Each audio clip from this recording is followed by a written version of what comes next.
Bienvenue à tous sur RTV dans votre émission Apprendre à vivre. Aujourd'hui pour m'accompagner, Khalil Temar, coach certifié. Merci d'avoir accepté mon invitation, monsieur Khalil. Bismillah, alhamdulillah, wa salatu wa salam ala rasulillah. Merci Nadir pour cette invitation. Barakallahu fik, dans laquelle, Inch'Allah, on va pouvoir Alors, d'abord, partager certaines choses. Comment tu définis le métier de coach? C'est une bonne question. Effectivement, le métier de coach ou le coaching a besoin d'être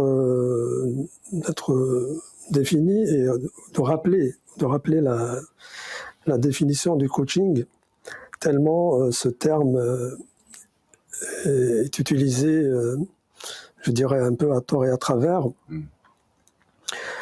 Donc, avant de donner la définition du coaching, j'aimerais dire ce qui n'est pas du coaching, ce que n'est pas le coaching. Ouais. Alors, le coaching, ce n'est pas du consulting. C'est-à-dire que le coach n'est pas là pour donner des conseils. Le coaching, ce n'est pas de la thérapie. Ce qui nous intéresse dans le coaching, ce n'est pas le passé, mais c'est le présent et le futur. Ouais. Le coaching n'est pas de la formation. Vous voyez, les personnes qui montent sur une estrade pour animer un séminaire d'une journée,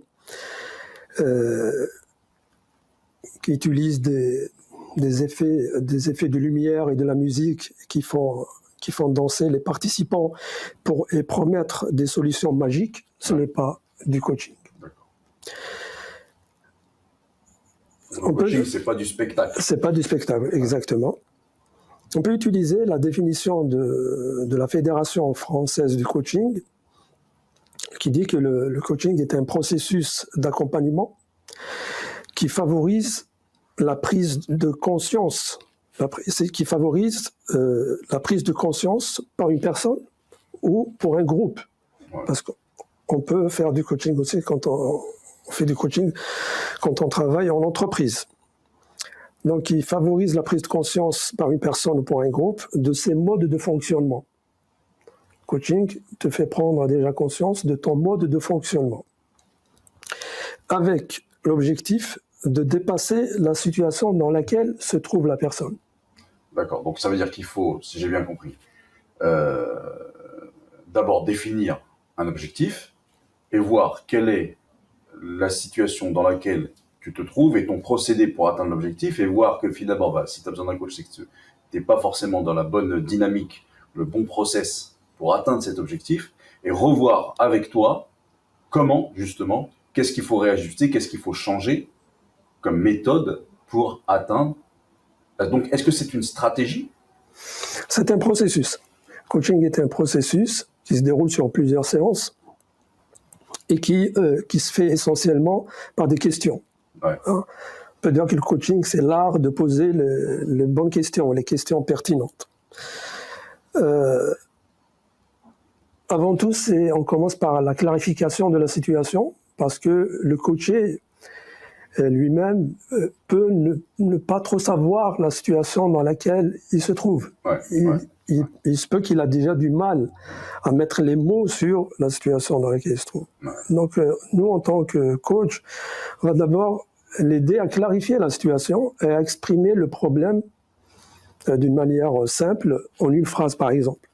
Alors qu'avant de commencer le processus du coaching, il peut, pour parler son problème, il peut rester à chercher des mots ou à parler pendant longtemps sans pouvoir le décrire d'une manière claire et précise. Ouais, donc évidemment, la première situation, c'est clarifier. Si on n'a pas déjà commencé par le commencement, c'est-à-dire clarifier la situation, clarifier, dire le problème en une phrase. Exactement, voilà.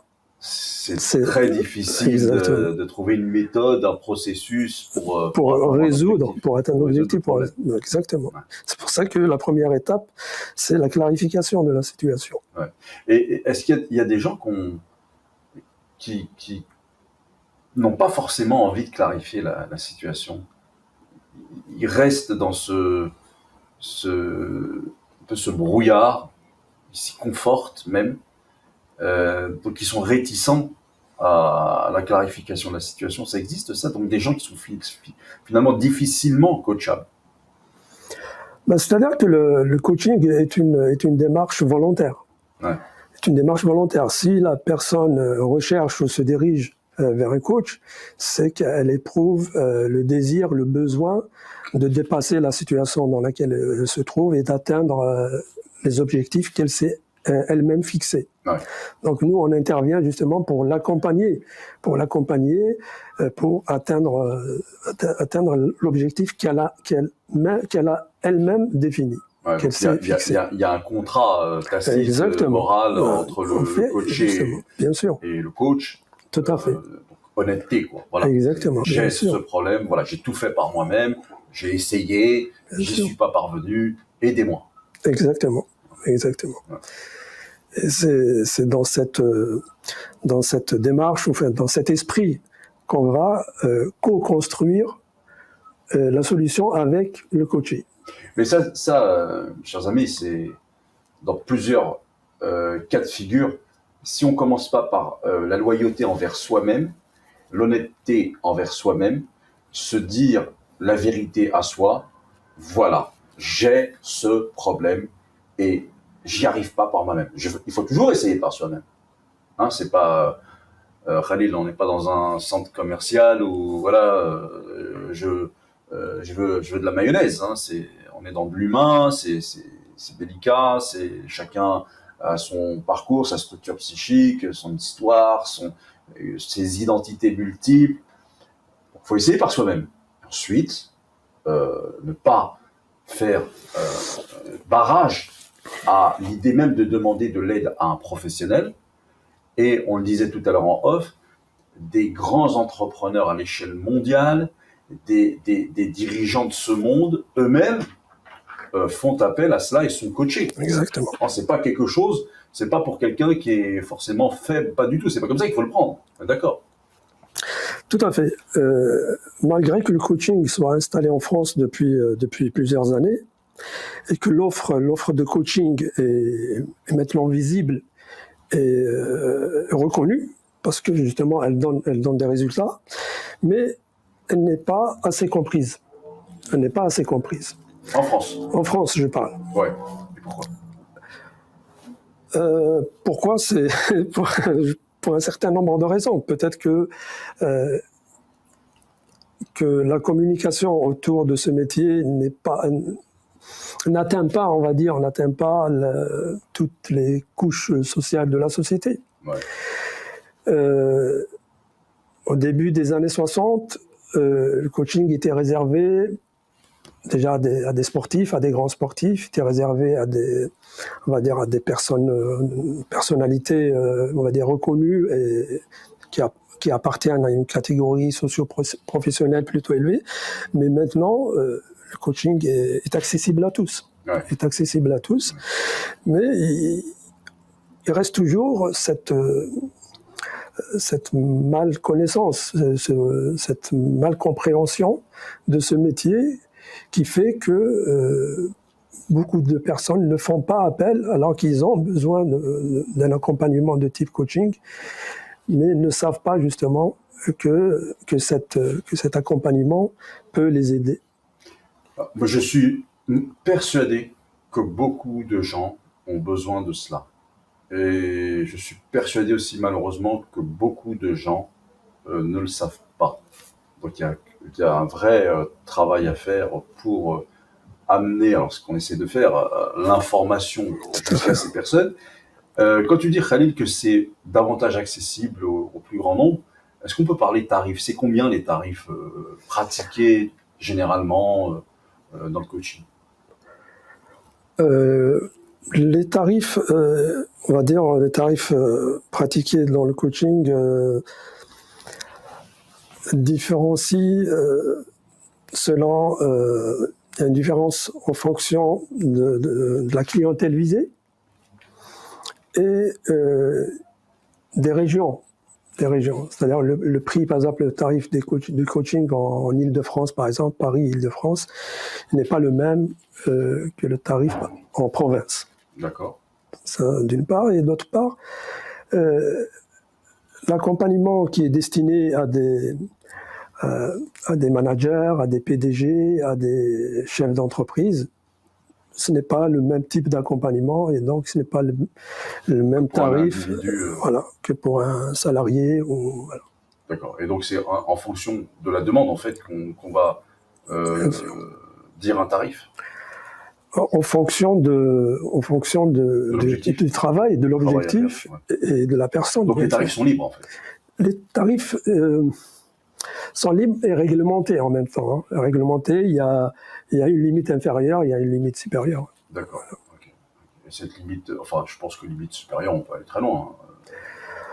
Oui, ça reste en entreprise, en région parisienne, on est à 120 € la séance pour on va dire le maximum. D'accord. Alors, mon cher Khalil, en même temps, il y a voilà, ce livre que je présente à nos téléspectateurs, La réforme individuelle. Vous êtes aussi, tu es aussi auteur.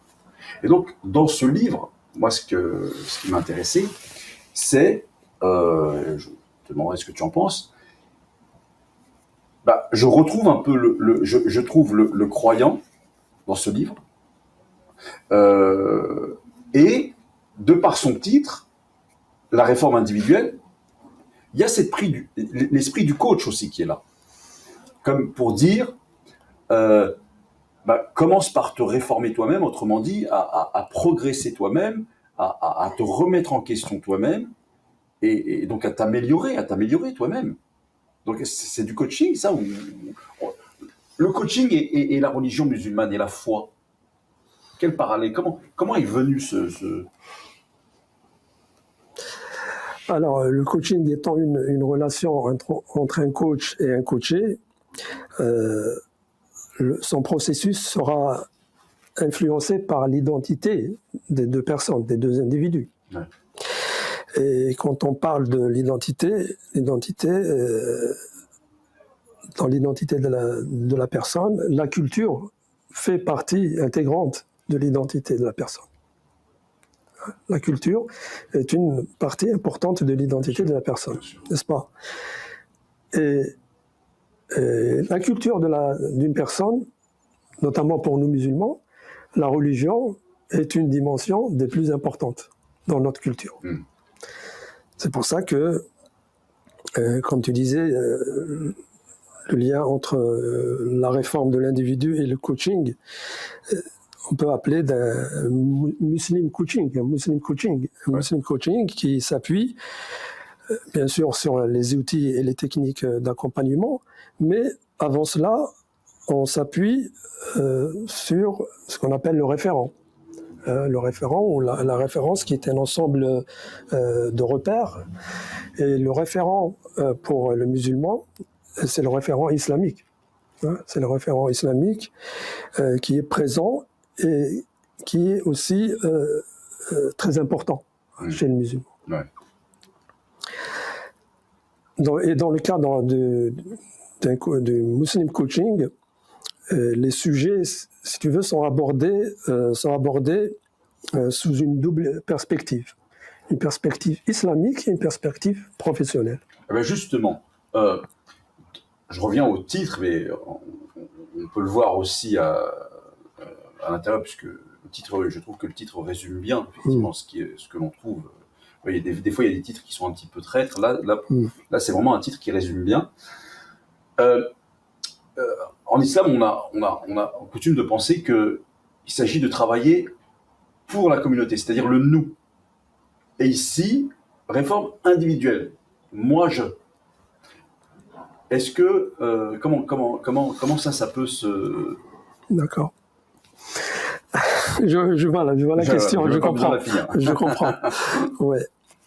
Alors, ce livre, c'est le fruit de plusieurs années de réflexion, de plusieurs années de recherche et de lecture. La question qui était derrière ce livre, c'était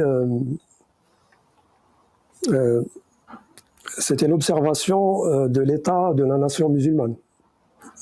Pas en France, de la nation musulmane entière. Et la question que moi je me posais, c'était, on a vu ces dernières dizaines d'années un réveil des musulmans, un retour vers l'islam et un attachement au rite de l'islam. Mais malgré cela, on voit que la nation de l'islam, elle ne sort pas de l'état dans lequel elle s'est retrouvée suite à la décadence et le déclin qu'elle a connu au dernier siècle. La question, pourquoi elle demeure encore un peu dans cet état de faiblesse, Ce qui m'a amené à réfléchir à ce qu'on appelle les lois universelles,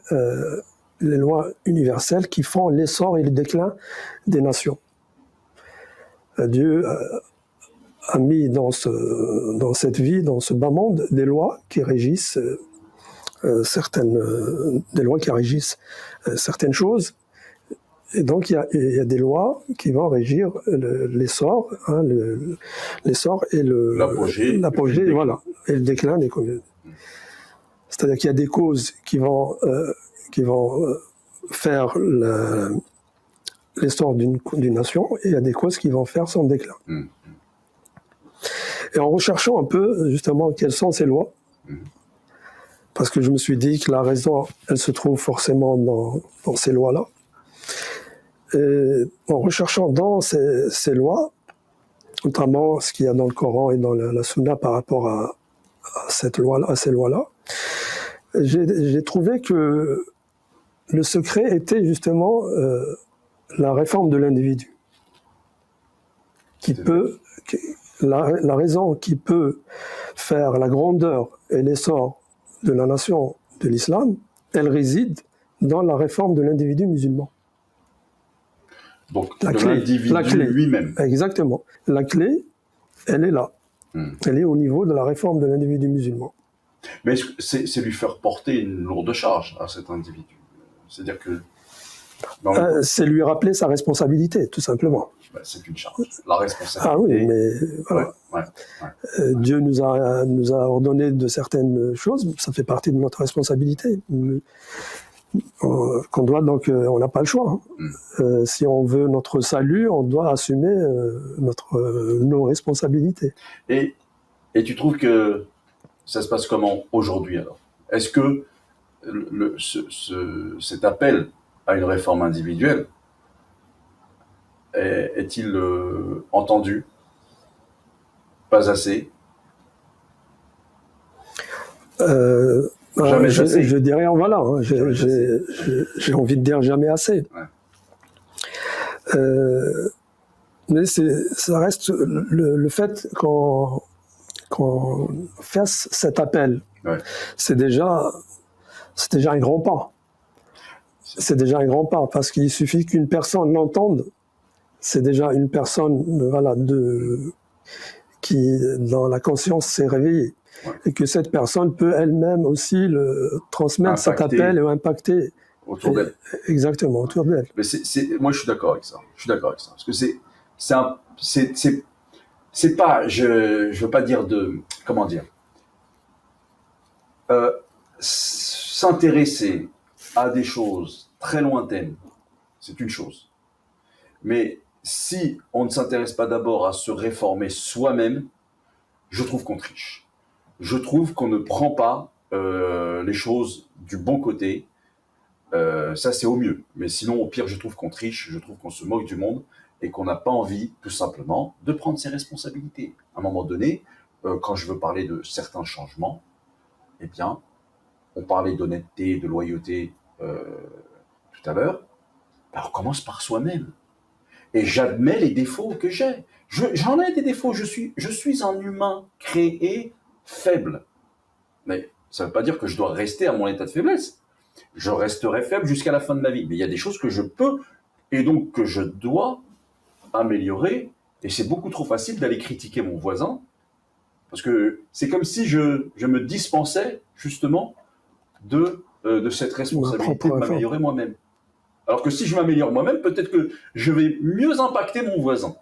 Tout à fait. Et là, on vit beaucoup ça, cette quête de la facilité qui consiste à aller voir les défauts chez son voisin pour nous dispenser quelque part, peut-être inconsciemment, ou consciemment même, de travailler sa propre personne.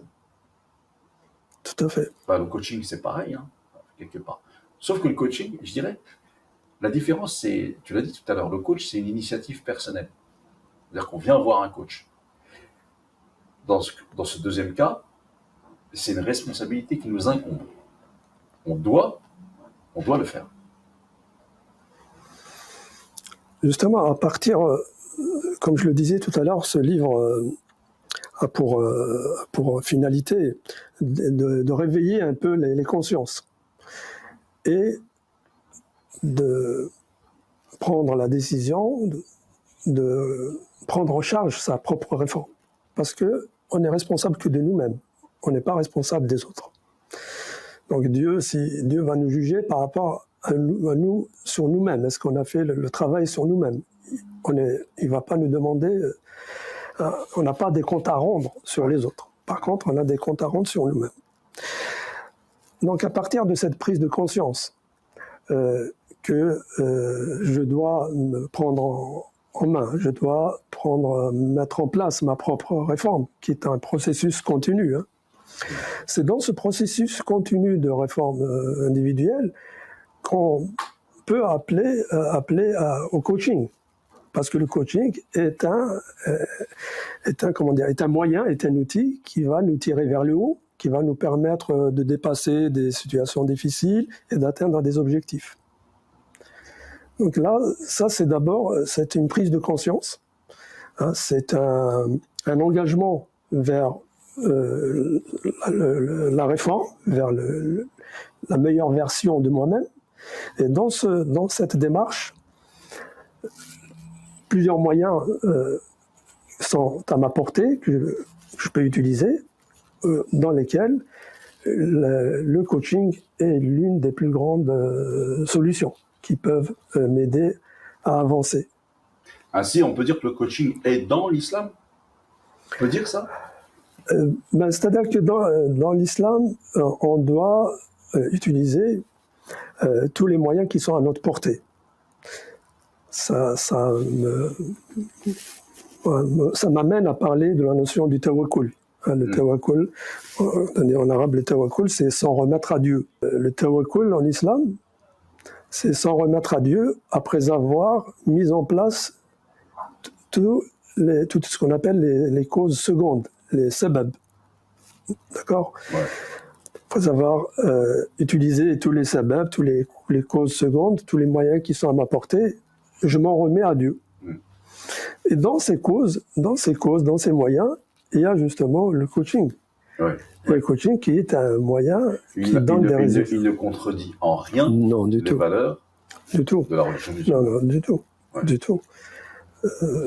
On disait que le coaching est un processus qui nous fait prendre conscience de nos modes de fonctionnement, parce que dans nos modes de fonctionnement, il y a des choses qui sont bien, on va dire, qui sont positives, productives, et il y a des choses dans nos modes de fonctionnement qui ne le sont pas. Bah alors moi, dans le coaching, je crois que c'est le coaching personnel, c'est comme ça que ça s'appelle, je crois, j'ai oublié. Coaching individuel et coaching d'équipe. Ouais. Est-ce qu'il n'y a pas ce risque, et là, peut-être que c'est dans les valeurs anglo-saxonnes, les valeurs qui nous viennent surtout des États-Unis d'ailleurs. Quand je dis anglo-saxonnes, surtout des États-Unis. Il y a cette idée de l'individualisme à outrance. Oui. C'est-à-dire moi, ma victoire, mon talent, mes objectifs. Et finalement, il n'y a que moi dans l'histoire. Et je ne suis plus au service des autres, ou si je le suis, c'est que par intérêt. Il n'y a pas du tout, il n'y a pas de rapport véritablement à l'humanité pour plaire à Dieu. Il n'y a pas parce que c'est de ma responsabilité. tel que Dieu me l'a dit dans son livre, il y a véritablement presque je veux me perfectionner à fond, limite pour devenir moi-même un Dieu sur la terre. Il y a cette idée qui peut me déranger parfois de l'individualisme poussé même à l'égoïsme. Où finalement, après, pourquoi ça me dérange? C'est parce que moi je le vois, c'est Libérez-vous, la nouvelle école de l'amour et du couple. On a des gens qui ouais, très bien, ont super bien réussi leur carrière, mais ils ont un mal fou ensuite à pouvoir vivre avec quelqu'un. Parce que, soit tu vas pas aussi vite que moi, soit t'es un concurrent, soit voilà. Et donc, par exemple, faire couple devient quelque chose de très compliqué. Oui, ce que tu dis est vrai, c'est pertinent. Et c'est pour ça, justement, que quand je parlais du Muslim coaching, c'est pour éviter les problèmes qui peuvent être inhérents à une certaine vision américaine, anglo-saxonne ou occidentale en général, de la vie et de l'individu. Effectivement, dans la culture occidentale en général, on met beaucoup l'accent sur l'individu, sur la réussite personnelle, sur le soi. Hein. Et justement, le référent islamique, il prend l'être humain dans sa globalité. Bien sûr que tu es responsable de toi-même, tu cherches ta réussite, mais cela est placé dans un cadre que cette réussite, elle doit profiter aux autres aussi. Tu dois la mettre aussi au service de la communauté, au service des autres. Que cette réussite, tu l'as construit dans la perspective que une réussite qui va te servir aussi pour l'au-delà. Et c'est cette vision qui va faire que l'individu ne tombe pas dans l'égoïsme, ne devient pas l'esclave un peu de son ego. Exactement. D'accord ? C'est pour ça que le coaching anglo-saxon, effectivement, peut engendrer ce type de problème. C'est pour ça que je disais anglo-saxon et même américain, du coup, plus que français, parce que français, on est quand même... Il y a un héritage catholique, donc catholique veut dire plus communautaire, plus... Le problème dans le coaching, même en France, on ne prend pas la dimension spirituelle. Hein, on reste dans les techniques, on reste dans la vision sociétale. Voilà, sociétale. Hein, la dimension spirituelle, par exemple, le catholique n'est pas évoquée, en tout cas, ou très peu. Alors que dans un Muslim coaching où on prend la référence islamique, les choses sont claires et le cadre est placé dès le départ. D'accord. Hein? Si tu veux ta réussite, si tu veux tout ça, c'est ok, il n'y a pas de souci. Mais voilà, la réussite en islam, c'est pas une réussite qui profite qu'à soi-même ou qui va t'éloigner des autres ou qui va t'éloigner. Mais tu as remarqué ce glissement de beaucoup de gens dans la communauté musulmane qui sont devenus, dans cette quête vendue par un coaching à l'anglo-saxonne. Et uniquement cela, sans aller véritablement dans ça, en fait, dans ce que tu prônes ici dans ce livre. Oui, malheureusement, ça existe. Ça existe pour la raison simple qu'une personne est un peu le fruit de sa nourriture intellectuelle. Et le fruit de sa nourriture. Si tu te nourris d'une certaine philosophie, hein, d'une certaine vision, d'une certaine idéologie, tu en seras un peu le résultat, le fruit de cette philosophie, de cette idéologie. Et donc si la personne ne connaît pas sa religion, ne se nourrit pas des principes et des valeurs de l'islam, il y a toutes les chances qu'elle restera le produit de la société et des valeurs de la société dans laquelle elle vit cette personne. Bah, moi, en tout cas, voilà, je le redis ici, je le vois beaucoup. Voilà, des hommes et des femmes qui sont... et évidemment, on peut tout à fait comprendre qu'un homme, qu'une femme a envie, pour tout un tas de raisons. Ça peut aussi être le résultat de beaucoup de déceptions, et il faut l'entendre, hein, c'est une réalité pour beaucoup. Donc s'inscrivent, bon gré, mal gré, consciemment ou non, dans une volonté de réussir leur carrière, ce qui est très bien, et de réussir d'être la meilleure version d'eux-mêmes, ok, mais ça les plonge, in fine, dans une solitude terrible, terrible. Parce que des fois, quand on veut réussir pour deux raisons. On veut réussir pour avoir la liberté de dire non. Voilà. J'ai pas besoin. Je peux me passer de faire des choses qui ne m'intéressent pas, d'être avec des gens qui ne m'intéressent pas. Je trouve que cette liberté est très importante. On peut vouloir aussi réussir par esprit de revanche sur une condition sociale qui a été la nôtre au départ, sur le fait que beaucoup de gens ne croyaient pas en nous, sur le fait qu'on m'a fait douter moi-même, etc., etc. Donc, toutes ces raisons-là de vouloir réussir sont évidemment bonnes. Mais réussir, c'est pas pour à la fin se retrouver dans une solitude qui n'est, pour le plus grand nombre en tout cas, qui n'est pas le bonheur, qui n'est pas l'équilibre. On a aussi besoin d'amour, de tendresse, de belles responsabilités. Les responsabilités, c'est pas que mauvais.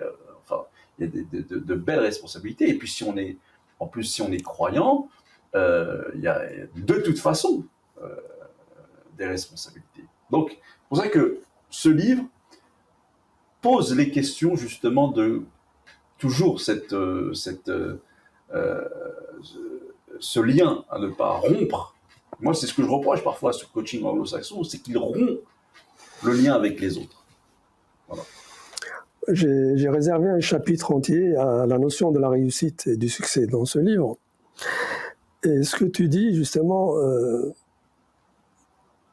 les personnes qui construisent un peu une réussite pour dire non, c'est ça, pour pouvoir dire non, ou pour parce qu'ils ont vécu, par exemple, une situation. Il faut dire qu'une réussite, il y a toujours avec elle comment dire, pas les traces, mais les causes qui ont été à l'origine. Construire une réussite pour dire non, tu vas pouvoir peut-être avoir cette réussite et pouvoir dire non, mais il y a plein d'autres aspects dans la vie qui ne seront pas au rendez-vous et dans lesquels tu ne peux pas dire que dans ces aspects-là, tu as réussi. Parce que la réussite, elle a été construite par rapport à un aspect de la vie. De pouvoir dire non, par exemple, à son employeur ou un supérieur. Peut-être que la personne va pouvoir réussir sur ce plan, on va dire, plan professionnel. Mais dans la vie de l'être humain, il n'y a pas que le domaine professionnel. Jamais, bien sûr. N'est-ce pas? On a d'autres domaines. Bien sûr. Et donc, si la réussite elle a été construite par rapport à pouvoir dire non, par rapport au domaine professionnel, tu vas pouvoir atteindre cette réussite, mais elle va être teintée professionnelle. Mais il y a le domaine personnel, il y a le domaine du couple, il y a le domaine famille, il y a le domaine social. Tous ces domaines de vie, la réussite n'a pas été construite par rapport aux autres aspects, aux autres sphères de la vie de la personne. Et puis on ne peut pas construire sa vie en disant toujours non. On ne peut pas progresser, on se ferme beaucoup de portes en disant toujours non. Quand bien même on peut le faire. Merci beaucoup, Khalil Tema. C'est moi qui te remercie. Merci infiniment. Je vous conseille de plonger dans cette lecture de la réforme individuelle. Et je vous dis à bientôt pour un nouveau numéro de votre émission On en discute sur RTV. Au revoir.